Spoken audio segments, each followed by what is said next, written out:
शुद्धिकरण हवन को लेकर कांग्रेस अध्यक्ष मल्लिकार्जुन खड़गे ने बीजेपी पर निशाना साधा। उन्होंने कहा कि जिन लोगों ने ये हवन किया उनका रवैया बीजेपी जैसा है।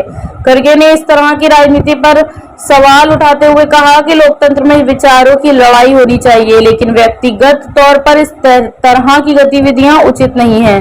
खड़गे ने कहा कि राजनीतिक मतभेद अपनी जगह है, लेकिन नेताओं और राजनीतिक दलों को लोकतांत्रिक मर्यादाओं का ध्यान रखना चाहिए। उन्होंने आरोप लगाया कि बीजेपी विपक्ष की आवाज को दबाने की कोशिश कर रही है। दरअसल संसद परिसर में हुए शुद्धिकरण हवन को लेकर राजनीतिक विवाद बढ़ गया है। कांग्रेस ने इसे लेकर कड़ी आपत्ति जताई है, जबकि सत्ता पक्ष और विपक्ष के बीच आरोप प्रत्यारोप का दौर जारी है। खड़गे के बयान के बाद ये मुद्दा एक बार फिर सियासी बहस के केंद्र में आ गया है। हमने बताया ये अच्छा नहीं देश के लिए, ये देश को डिवीजन करता है।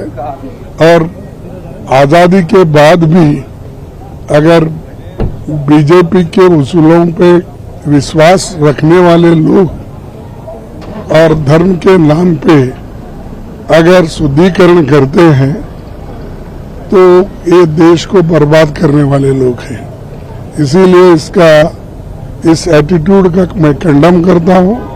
और जो कोई लोग वहां पर ये किए हैं शुद्धिकरण का काम, उन पे केस होना चाहिए और उनको कानून के तहत उनको अरेस्ट करके उनके ऊपर एक्शन लेना चाहिए। पूरा सेशन वॉश आउट हो गया, कोई चर्चा नहीं, बिल कहीं पास हुए और नहीं, वो आने को तैयारी नहीं ना। जब खुद ही प्राइम मिनिस्टर कदम नहीं रख रहे, होम मिनिस्टर कदम नहीं रख रहे और मैं अंदर था, मैं सुन रहा था। सुनने के लिए तुम्हारे रूम में बैठ के सुनने के लिए आते हो? अरे या हाउस में बैठ के सुनो। उसके बाद ये सब ऐसे हैं कि they want to destroy democracy and they want to means demoralise parliament members.